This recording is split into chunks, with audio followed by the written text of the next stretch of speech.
Well, I have no idea where my sound went all of a sudden, but I could not actually hear the intro music. So hopefully we're all live and the sound is working out for you, but I wasn't getting anything back there. So we are blessed today to have what Forbes called the #1 customer experience turnaround expert. I don't know, did they say planet? Did they say the galaxy? I can't remember. It was monstrous and well-deserved billing. At minimum, certainly somebody who has been a thought leader in the customer experience space forever. 5 or so best-selling books, really accessible books. If you have not read the work of Micah Solomon, you don't have an insight into how to really get things clear and moving in your organization when it comes to customer service. Without further ado, the great Micah Solomon. Good to have you on. Well, thank you so much, Dr. Michelli. Hey, it's a pleasure. How's things on the island there outside of Seattle? Oh, they're great. There couldn't be a better place to quarantine. You know, I used to work at the Pike Place Fish Market and would travel on all those ferries out to all the islands and, just thought about what it'd be like to live like Micah Solomon. But hey, we can't all be you. You've written about that. You actually worked there? Oh, yeah, worked for the Pike Place Fish Market. Worked for Johnny. Oh, you did? Yeah, back in the day. Because you wrote a book about the fish throwers, right? Yeah. I kept just trying to hang out in Seattle with any excuse I could. Let's talk about you. Let's talk about No, a little more on you. No. One of our pleasures when our kids were little, I think we honestly enjoyed them more than they did, were the VeggieTales movies. Oh, yeah. And the best one by far, I thought, was the one about Jonah. And when Jonah they call it something else, but it's when the pirates end up in it's a like lighter version of Sodom and Gomorrah. The bad people there are the fish slappers. I don't know why, but that's one of the bad things they do. So I thought of the Pike Place Fish Market. It's just, anyway. All right, let's talk about something. I love VeggieTales. I miss the fish slappers, and I'm glad they toned down Sodom and Gomorrah for the kids. All right, all that said, let's get you to your book. You have it's going to be re-released now in paperback in August. So if I'm going to be accessible a paperback writer, that's good. I don't think I've had that pleasure. But anyway, let's go to the book itself. This is something that I think is a must-read for everybody. Ignore Your Customers and They'll Go Away is its title. Let's talk a little bit about where this book fits in your dossier of writing, Micah.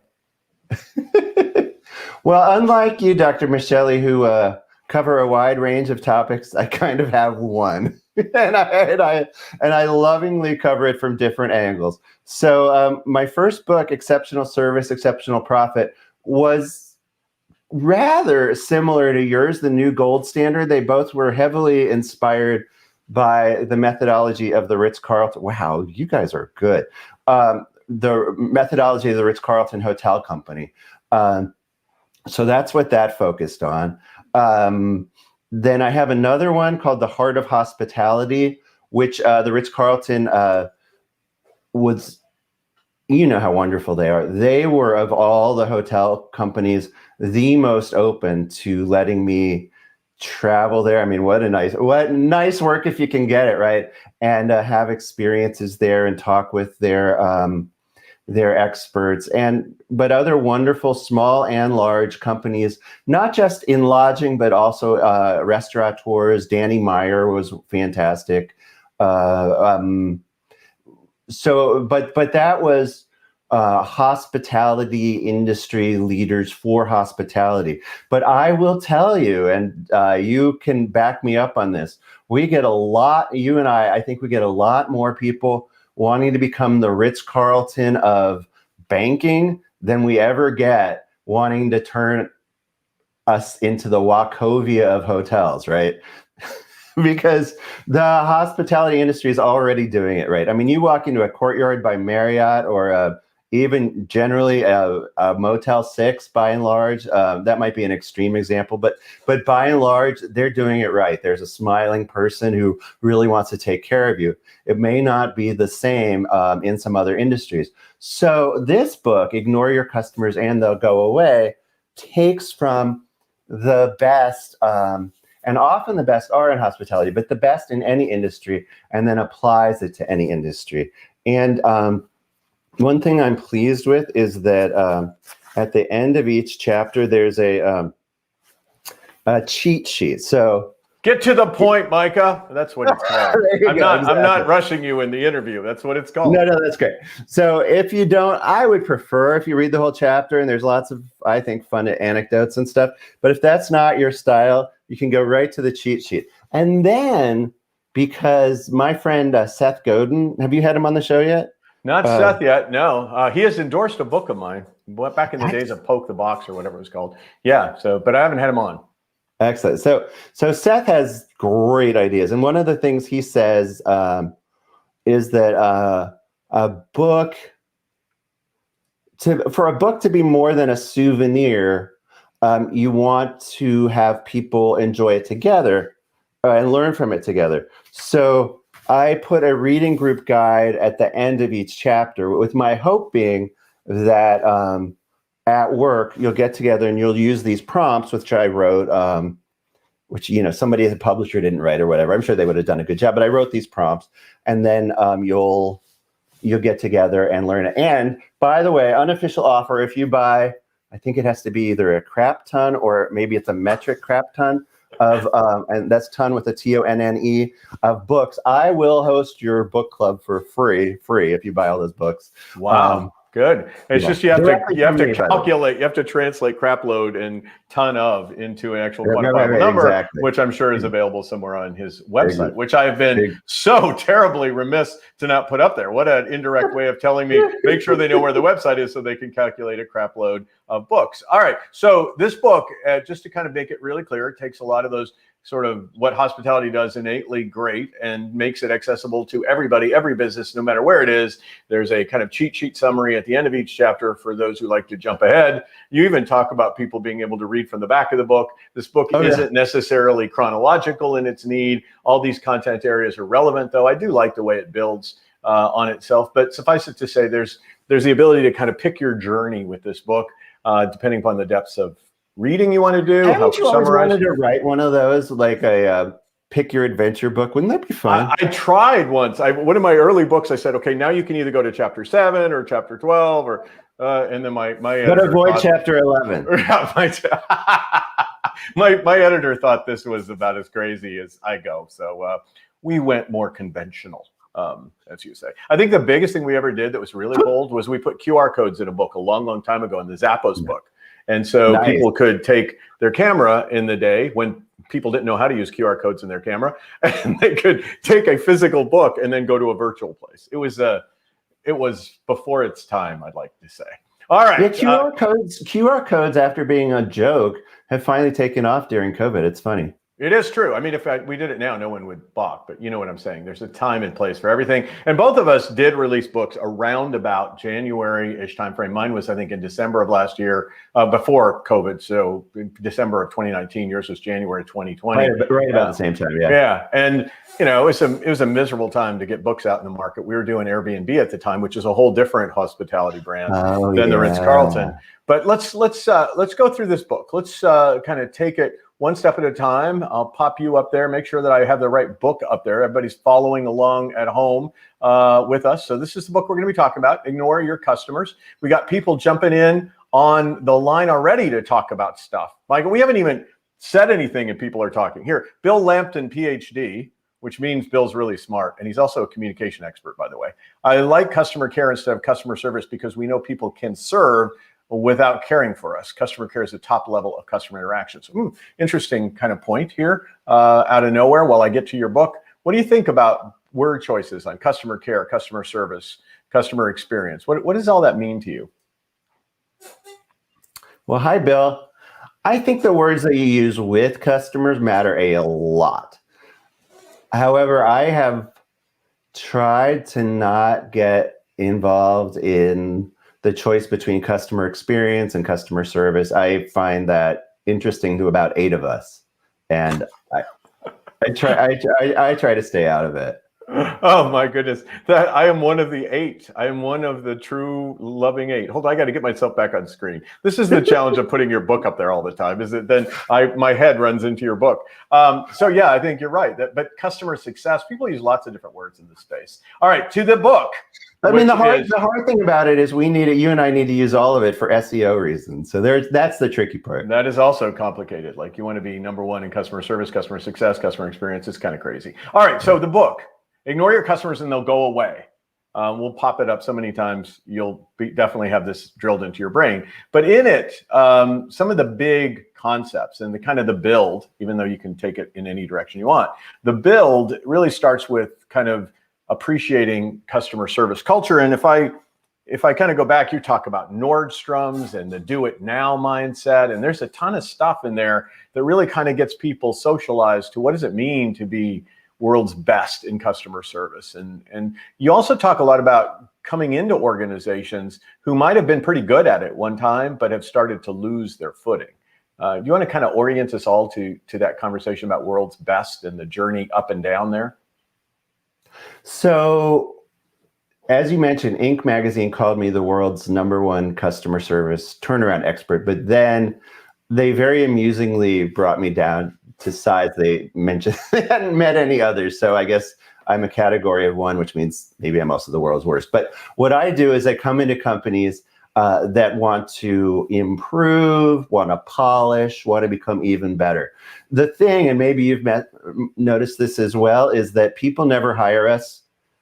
I say companies almost never hire me that are terrible. So, and this is just to throw 2 representative names out, and these are not like necessarily actual examples, but I would expect Southwest to call me, but I will never expect a call from Spirit, because Spirit Airline has figured out another way to make a buck, right? But Southwest knows the value of customer service already. So the thing is, what you're talking about coming into a company, yes. So I will get a call, and I will in the guru cave, which is like the bat cave, and I will go down the guru pole, which is like the bat pole, but for consultants. And usually the call has come in from a company that started out with fantastic customer service, and then oh, you know what? I hear the phone right now, and it is Spirit. So I take it back, Spirit. My mistake. Yeah, but when you answer, you'll be on hold for about an hour. Sorry. That's right. And it'll be put in a quarter for the toilet. So you're quick. Do you want me to get some change? I think I have change if you're in need. Excellent.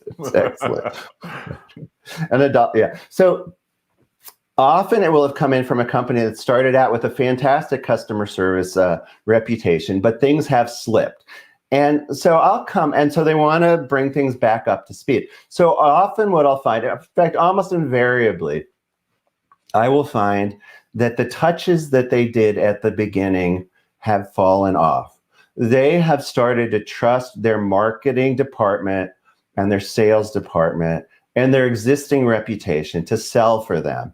They've started to believe in the infinite supply of customers. But as my buddy Leonardo, who co-wrote my first book with me, said, that if you start to believe that, you have to believe every customer is irreplaceable. If the moment you stop believing that, we can draw you a chart of when your company is going to have no customers anymore. So you have to believe every customer is irreplaceable.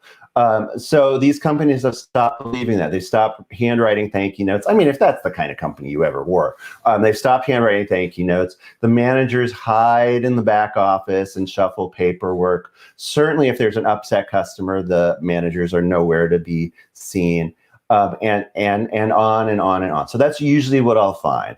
And their hiring practices a slip up. They're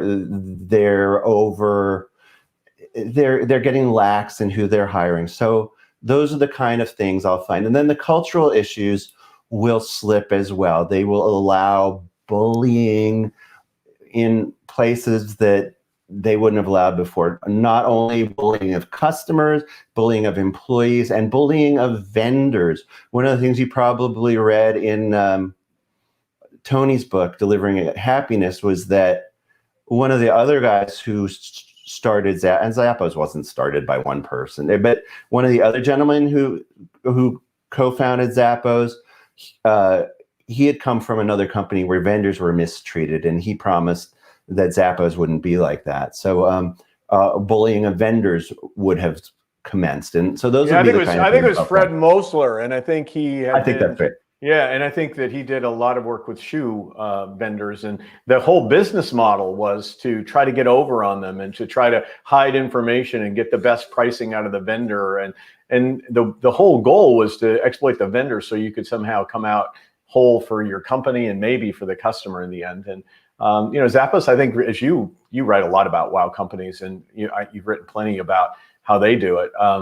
But yeah, I think they just kind of realized vendors being part of Amazon, all bets are off. But yeah. Though I think they did leave them alone for a goodly enough amount of time for them to continue to maintain this culture, which is really where we started this. I mean, the beauty of it, take a Ritz-Carlton, take an Amazon, take any of the brands that really either hold on to the world-class type of world best kind of thing, or don't degrade it for sure, are ones that really are committed to things that you talk about. Like you spend a lot of times with that yes culture, right? That yes attitude. And what happens when your yes attitude runs into the realities of business operation? Can you talk a little bit about the, no matter what the question is, kind of the answer is yes mindset?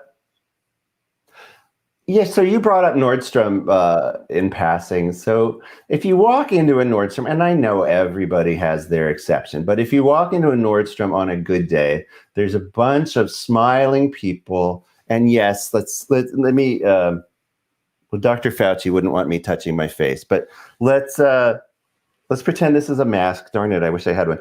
You can still, if your resolution is high enough, you can still tell I'm smiling, right? So there's a bunch of smiling people, and they are just dying to answer your question with a yes or get you what you want, even before they hear what the question is. So that's what I call a default of yes. A decision they've already made that the answer is going to be yes. They just need to find out what the question is. So to continue with Nordstrom as an example. So I have a salesperson at Nordstrom. Her name is Joanne Hassis, and she is, I've measured it. I mean, I didn't measure it with my yardstick, but I measured it on Google Maps. She is now 3,004 miles away from me, but I still use her. She's still back in the Philadelphia area where we used to live, but I'll never switch. So I like, this is a long sleeve shirt, but I usually like short sleeve shirt, short sleeve button down shirts. I don't know if I have a fantasy that if I was older, I could have worked at NASA in the 60s or why I like those, but that's what I like. Do you also get the pocket protector too, or how far do you go in this fantasy of yours? I'm sorry, go ahead. No pocket protector, but I do like to have a pocket there, yeah. Yes, exactly. There's slide rule, definitely. All right, go ahead. We digress. So I called Joanne and I said, Joanne, my shirts are getting a little ragged. I'd like to buy a few more. And she said, Micah, I got some really bad news for you. I was like, oh no. She said, our supplier has actually gone out of business. We can't provide them for you anymore. But can you give me 24 hours? So I was like, sure. This is not a short sleeve shirt emergency. Take 25 hours. It'll be fine. So she called me back probably in 20 hours. And she said, Micah, have you heard of Brooks Brothers? I'm like, yeah, of course. So Brooks Brothers was like an in the blood competitor. But yes, I had heard of them. She said, well, do you mind co-browsing with me? So we go over to the Brooks Brothers site. She finds the exact page where they offer a reasonably similar, wasn't quite the same, but reasonably similar short sleeve shirt. So I buy them. They're fine. Of course, Joanne doesn't make a sale. Her friends, she is friends with them. The Nordstroms, they didn't make any money off the sale. Joanne didn't make a commission, but the company, I'm sure, was happy because she kept the customer. I've mentioned her in, I think, 3 books. And she got to the yes, right? She got to the yes. So, and you hear these stories. I heard a story, maybe Shep told this one, about going into Whole Foods, and this happened to him, or he watched it happen to another customer, where they were out of whipped cream, and the guy working there said, "Hey, do you have 10 minutes? Just go do some more shopping." And when the guy came back, the gentleman behind the counter had whipped some cream for him. So, getting to the yes, whatever it takes. Now, I do some work with car dealerships, as I'm sure you have, and sometimes customers expect the most unrealistic yeses. They want $20,000 off. They just don't understand this idea of margin. It's a $80,000 car, so they think they could get $20,000 off when the dealer's margin is only, let's say, $2,000. So when you start there, it can be kind of demoralizing for the staff. But as long as you understand that no is a dead end, but here's what we can do, keeps the channel of communication open, then I think you're still working with this default of yes.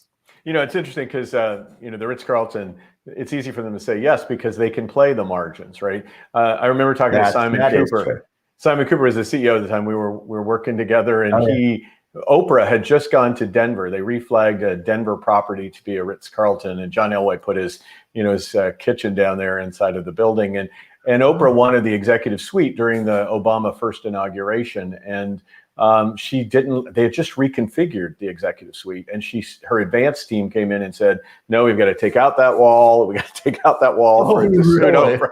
And they've just done this. But they could say yes to that because they knew they would charge heaven and earth moving fees to Oprah and her team to get that reconstituted and then put back to normal. Most brands do have limited margin. And so the yes may be different. It's like, what can you say yes to, right? I mean, that's the big point. You may not be able to say yes to redoing this executive suite, but you can say yes to some things that would surprise and delight people or wow them, which is a big part of your thing. But let's get to, I forgot her name now because we've been talking too much. What was the name of the lady from Nordstrom's? Joanne Hassis. Okay, H-A-S-S. I'm not gonna poach her from you. She's your shirt lady. But Joanne, the whole point. Believe me, like everyone in retail right now, she needs more business. She's all yours. But what I am trying to get at, really, if I can get there, is that recruiting the Joannes of the world, selecting the Joannes of the world, and nurturing her so she stays with you instead of goes and takes a job somewhere else who promises her all kinds of benefits. How do you do that? Because that's a whole section of your book. I think these words are yours: recruiting, selecting, and nurturing the team. Those are all yours. So talk to me about it. Well, let's start with recruiting, and let's start with selecting. So you want to bring some science to this. And the best way to bring science is to use the work of scientists, which I'm not, you are, I'm not. But there are companies out there, which I mentioned some of them in the book, that can provide you with a scientific approach to doing it. If you're not going to hire one of these companies, let me give you a quasi-scientific set of traits that by and large will be possessed by a potential employee who will be good working with customers. Are you ready? Yep. So you will never forget this once I teach it to you, because most everyone has the superstore Petco in their area, Petceo. Yep. All right. So picture a Petco. Then picture a big wet dog. All right. What kind of animal is it? It's a dog. Wet dog. And is it dry or is it wet? It's wet. It's a wet dog. I don't know why I'm picturing a wet dog, but I'm picturing a wet dog for you. Go ahead. So this spells Wetco. W-E-T-C-O. All right. So if you are looking for an employee who's going to be good in a customer-facing role or be a good part of a customer-focused culture, they will have these 5 traits: warmth, empathy, a bias towards teamwork, conscientiousness, and optimism. So warmth simply means they like other people. Got it. Empathy is a little more involved. It means being able to sense what someone else is probably feeling, even if they don't say it. Teamwork is a willingness to work with others. Conscientiousness is a broad psychological trait. It basically means detail-orientedness.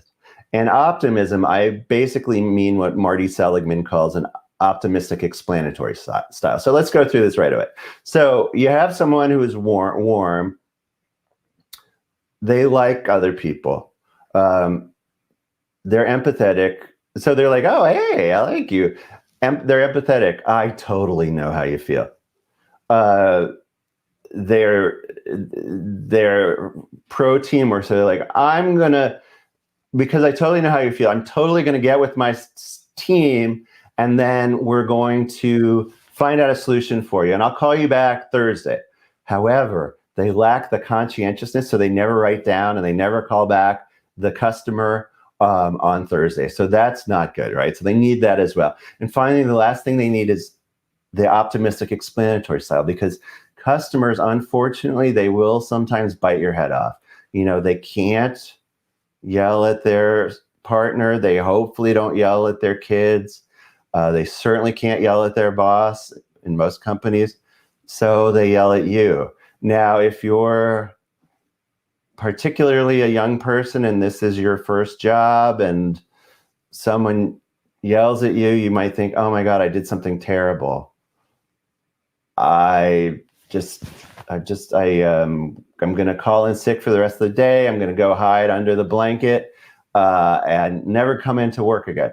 But if you are, I shouldn't have said particularly young person, any person with a pessimistic explanatory style. But if you're a person with an optimistic explanatory style, you will hopefully say, well, you know what? Maybe I could have handled that call better. I will go over it with my manager, but I think she was having a bad day. I hope she feels better tomorrow. I'm going to dust myself off and get myself psyched up for the next call. So that's why an optimistic explanatory style is valuable as well. And I think that optimism often is one where your basic view of human nature is almost around what would it have taken for me to behave that way? Like trying to understand a backstory. They may not deserve that, right? Like they may just be that way, but you're trying to find a way to approach this that it's not so personal and it's more situational. That's what I like. Exactly. Yeah. Exactly. I had a friend someone treated me really badly some time ago, and then I found out that they had some challenges in their family, and I was like, so I cut him a whole ton of slack, and then my wife said, well, you know what? They still could just be a jerk. Yeah, like, it's still possible. These don't mutually exclusive. All right, let me make sure I put the book back up. I haven't had the book up because it's way in the back now. I don't want them to miss it. Ignore your customers. What we're talking about, and they'll go away. And they thank you. You told me that was a cautionary tale, is to not miss the part that if you ignore them, they'll go away. This book is not intended to try to make you ignore your customers. It's trying to prove the point that the customer is incredibly valuable. I think it was Drucker who said, we're not in business to make a profit. We're in business to make a customer. It's through customers that profits come. Let's go to some other cool points of this book. And of course, Drucker never had to make a profit, which his wife took a lot of glee in pointing out. All right. The power of wow. So I'm coming back on screen, removing the rather big promotion I'm doing on your book and putting my big head in there instead. The power of wow. This is a topic you like to talk a lot about. Why wow? I love that question. Why wow? It's the simplest question I'll ask all day. Why wow? Wow. Well, so in this book, I distinguish between two types of wow, because most of the wow stories that we hear, and I'm as guilty of this as anyone else, are really, really big ones. They're that social influencer, I'm blanking on his name, who texted Morton's and said, I want 8 ribeyes done just the way I like them and meet me at the airport. There's stories like that. And those are great, but I talk a lot in the book about what I call the power of everyday wow as well. And so I think that's very important as well. So why wow? Well, because as human beings, we tend to think in stories. So it's not the cold, hard data that really wins us over as customers, by and large.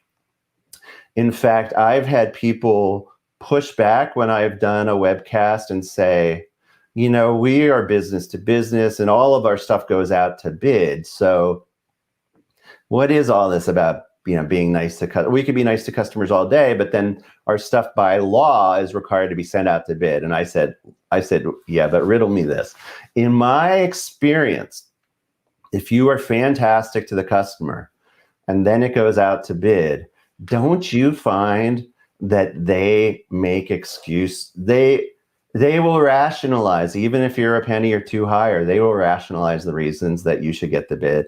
And like 8 people, maybe I was exaggerating, but multiple people came in on the chat and they said, yeah, that's exactly how it always ends up working. So I think that that's true. And of course there are exceptions. I mean, we have all these insurance sites online where all they do is compare prices. And so there are a lot of those challenges in the new marketplace. But I do think that we remember these stories of wow, but they don't always have to be enormous. They can be very small. I tell a story in the book about an everyday wow, which I got to oversee at Zappos. And guys, Zappos is not everything. Zappos is important because they have chosen to use customer service as marketing, and then socialize the fact that they use the customer service as marketing. But there are these great stories in any company that works with customers this way. So what I saw was I was in their contact center, and this youngish, tattooed, wonderful agent named Madison was on the phone with an older, very straight-laced woman who was calling in. And the fact that they're different generations and such plays into this story. That's why I'm mentioning it.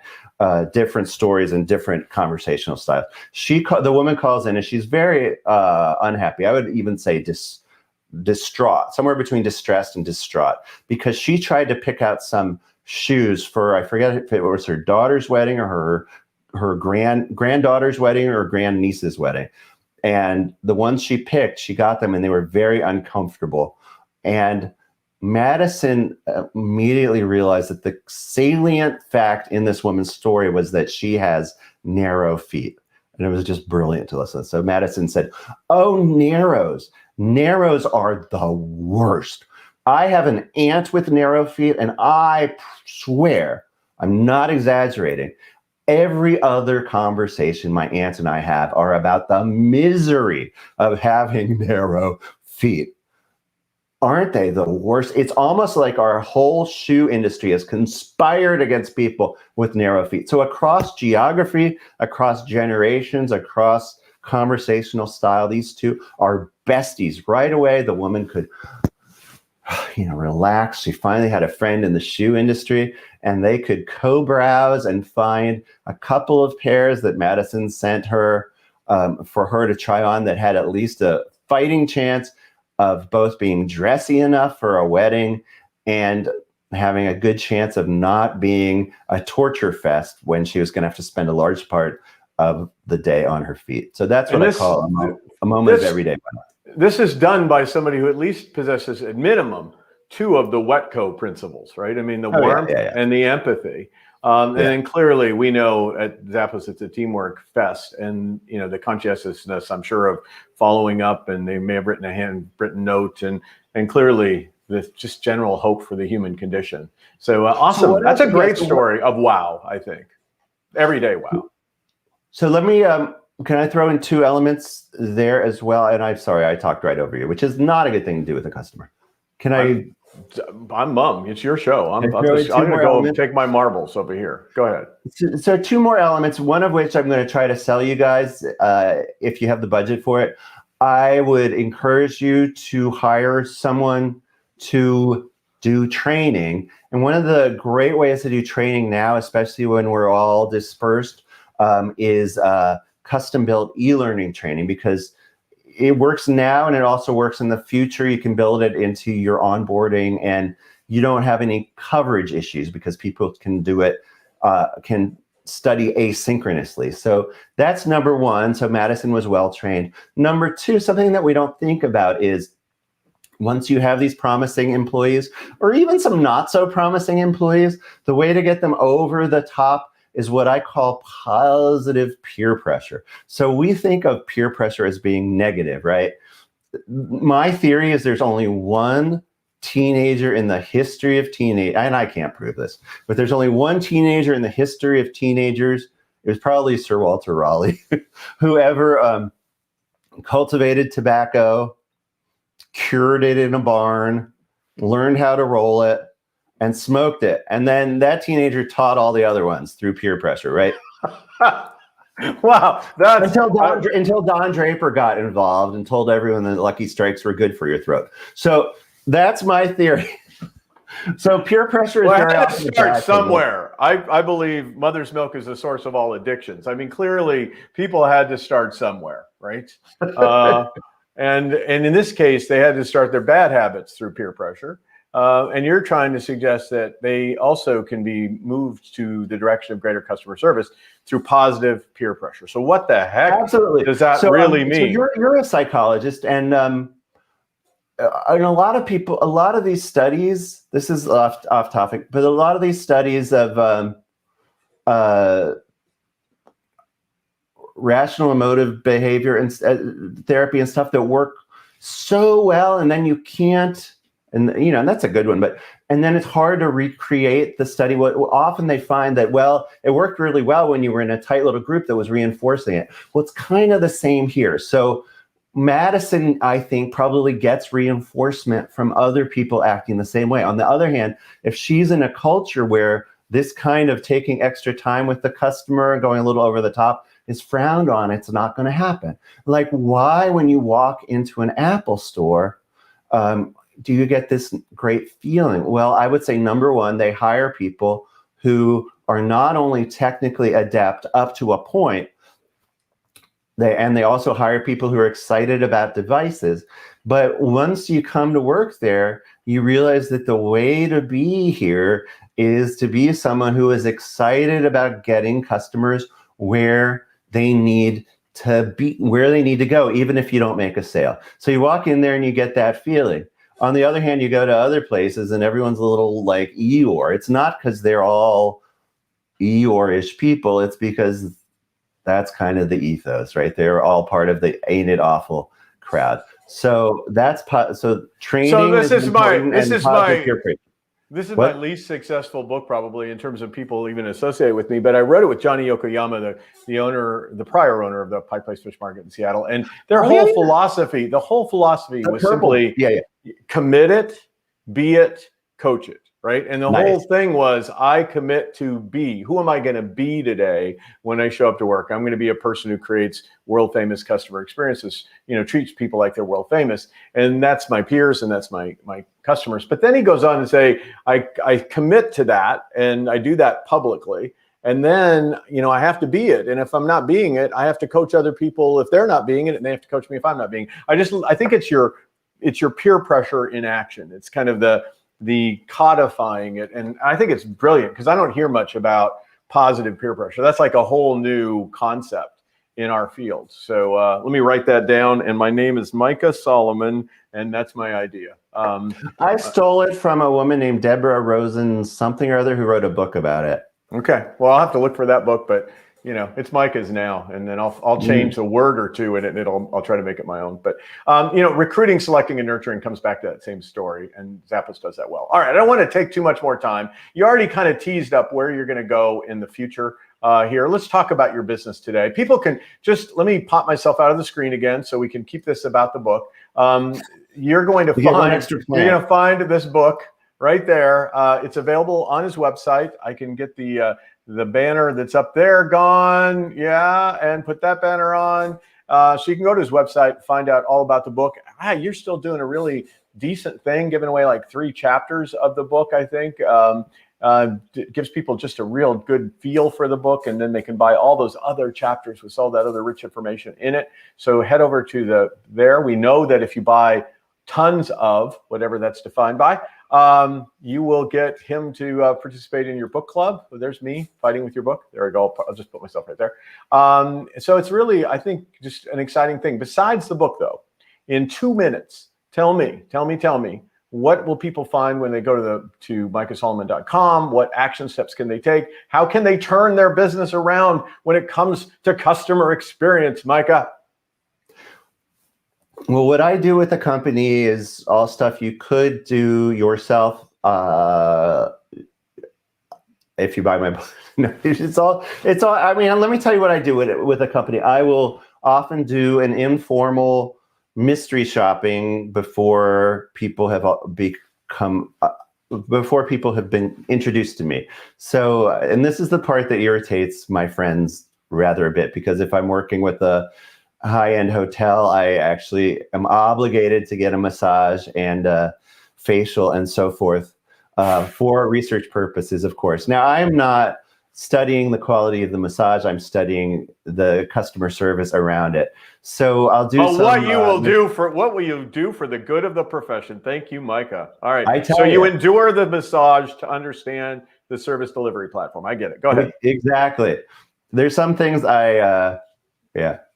There's some things I won't do, though, Joseph. I don't ever want to be yelling Kelly Clarkson in great pain. So there's some things I won't do in a spa, even for money.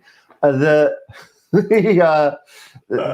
I create a training program, and I will help them, of course, what we're talking about on the selection side as well. But I think the training is extremely important. I will work on bedrock customer service standards and also nuts and bolts customer standards as far as digital interaction standards, telephone standards, in-person standards. Then we'll come up with a sustainment program for how to keep this alive. I'll probably create 12 trailer length videos so they can watch one every month, and also a text-based curriculum so employees can lead training. Once Mr. Solomon has left the auditorium, it will keep living on long, hopefully, after I am gone. So that's what I do. I work with companies to do this, and that's what I love doing the most.